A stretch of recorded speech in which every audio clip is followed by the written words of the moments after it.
Hand balance અને traditional group સ્પર્ધામાં ઉત્કૃષ્ટ પ્રદર્શન કરી યજુર્વી જોશીએ દેશનું નામ રોશન કર્યું. ભાવનગરની દીકરી યજુર્વી જોશીએ અમદાવાદ ખાતે આયોજિત પ્રથમ વર્લ્ડ યોગાસન ચેમ્પિયનશિપ 2026માં 2 સુવર્ણ ચંદ્રક જીતીને દેશનું નામ રોશન કર્યું છે. હેન્ડ બેલેન્સ અને ટ્રેડિશનલ ગ્રુપ સ્પર્ધામાં ઉત્કૃષ્ટ પ્રદર્શન કરનાર યજુર્વીનું આગામી લક્ષ્ય 2036ના અમદાવાદ ઓલિમ્પિક્સમાં ભારતનું પ્રતિનિધિત્વ કરવાનું છે. રાજ્ય સરકારની પ્રોત્સાહક રમતગમત નીતિ અને આધુનિક સુવિધાઓના પ્રતાપે આજે નાના શહેરની પ્રતિભાઓ પણ વૈશ્વિક મંચ પર સફળતાના શિખરોને સર કરી રહી છે. હજી આગળ કોમનવેલ્થમાં તે યોગાસન સિલેક્ટ થઈ ગયું છે અને 2036માં અમદાવાદમાં યોજાવાવાળી ઓલિમ્પિક સ્પર્ધામાં પણ જવાનો મારો તો ધ્યેય છે.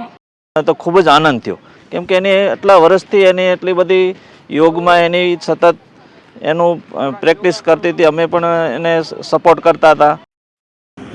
આવો જાણીએ તેની સફળતાની આ પ્રેરણાદાયી ગાથા. અમદાવાદના ટ્રાન્સસ્ટેડિયા સ્ટેડિયમ ખાતે યોજાયેલી વર્લ્ડ યોગાસન ચેમ્પિયનશિપમાં ભાવનગરની યજુર્વી જોશીએ 2 ગોલ્ડ મેડલ મેળવ્યા છે. વર્ષ 2019થી યોગાસનની શરૂઆત કરનાર યજુર્વીએ શિસ્તબદ્ધ તાલીમ અને અથાગ પરિશ્રમના બળે ભારતીય ટીમમાં સ્થાન મેળવ્યું છે. કોમનવેલ્થ ગેમ્સમાં યોગાસનનો સમાવેશ થતાં જ તેણે પોતાની તૈયારીઓને વધુ વેગ આપ્યો છે. આંતરરાષ્ટ્રીય સ્તરે ભાગ લેનાર ખેલાડીઓને સરકાર તરફથી ₹75,000ની આર્થિક સહાય તથા મેડલ વિજેતાઓને વિશેષ પુરસ્કારોથી નવાજવામાં આવે છે. જે બાળકો રાષ્ટ્રીય કક્ષાએ અને આંતરરાષ્ટ્રીય કક્ષાએ મેડલ મેળવે છે તેમને સરકાર દ્વારા સહાય પણ આપવામાં આવે છે.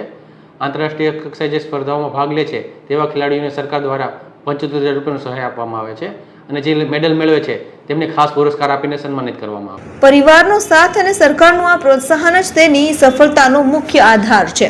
યજુર્વી આ સિદ્ધિને સાબિત કરે છે કે યોગ્ય તક અને મક્કમ નિર્ધાર હોય તો સ્વપ્ન ચોક્કસ સાકાર થાય છે. ગુજરાતનું આકાર પામી રહેલું સ્પોર્ટ્સ ઇકોસિસ્ટમ નવી પેઢીના ખેલાડીઓ માટે ઉજ્જવળ ભવિષ્યનો માર્ગ પ્રશસ્ત કરી રહ્યું છે.